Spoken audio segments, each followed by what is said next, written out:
眼前这辆出了事故的法拉利488是康纳刚刚接手的新项目。从视频展示的情况来看，受损最严重的全在前方，前舱盖已经被撞扭曲了，2个气囊也都全爆了，后端也出现了不同程度的凹痕。虽然车子看着有多处的损伤，但修复起来还是很简单的。康纳先帮哥哥把前端的保险杠拆解，然后决定将接下来的工作都交给父亲和哥哥来完成。这时我们就可以看到，2个前大灯都已经被撞毁，甚至前方的2个导轨都已经弯曲了，所以康纳要为此重新订购一套新的。哥哥先用打磨机磨掉上面的锚点，然后再用切割机切掉前杠的链接处，这样就可以轻松的将其拿下来。接着康纳的父亲就拿来了大锤，用力的敲击着一侧的导轨，此时就可以看到导轨已经完全断裂，轻轻来回摆动就将其拿了下来。接下来就将车子开到了工作台上，准备在这里将另一侧的导轨拉直。可这时康纳接到电话要出去一趟，当他回来时，车子的前端就弄好了，这让康纳十分的意外。没想到父亲和哥哥竟然修复的这么快。然后康纳的父亲就焊接了起来，并用卡尺反复的测量对角尺寸，等确定好是完美方形后，就将导轨焊接了上去。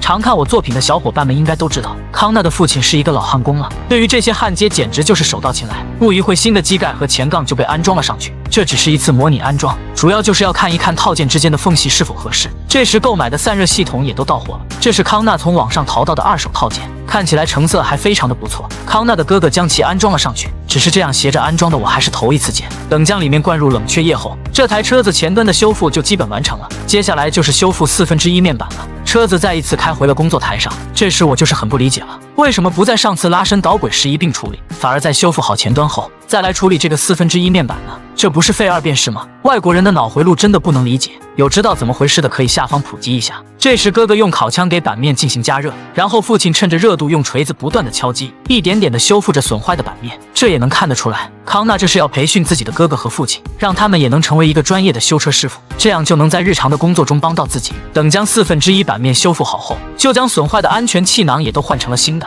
近看也没有任何有瑕疵的地方。此时修复工作就基本完成了，接下来就是喷漆的阶段了。员工将车子开到了喷漆房，用塑料布封好车子后，就开始了喷漆的工作。这位师傅是康纳御用的喷漆师傅，从事这个行业已经很多年了，一直都得到了康纳非常好的赞许。喷出来的漆面和原厂漆没有任何区别，每一次都让康纳眼前一亮。等车子被彻底干燥后，车子就被再次开到了工位上，他们将拆卸下了的零件都复原了回去。接着就是2个新买的大灯，这是康纳用2手的车灯翻新过的，看着就和新的没什么区别。等前保险杠也被安装上去后，这台出了事故的法拉利488就修复完成了。他们将车子开到了外边的空地上，准备给车子洗一个凉水澡。这是康纳团队修复车子最后的一步，等车子被清洗好后，就可以一起欣赏一下这台法拉利的风采。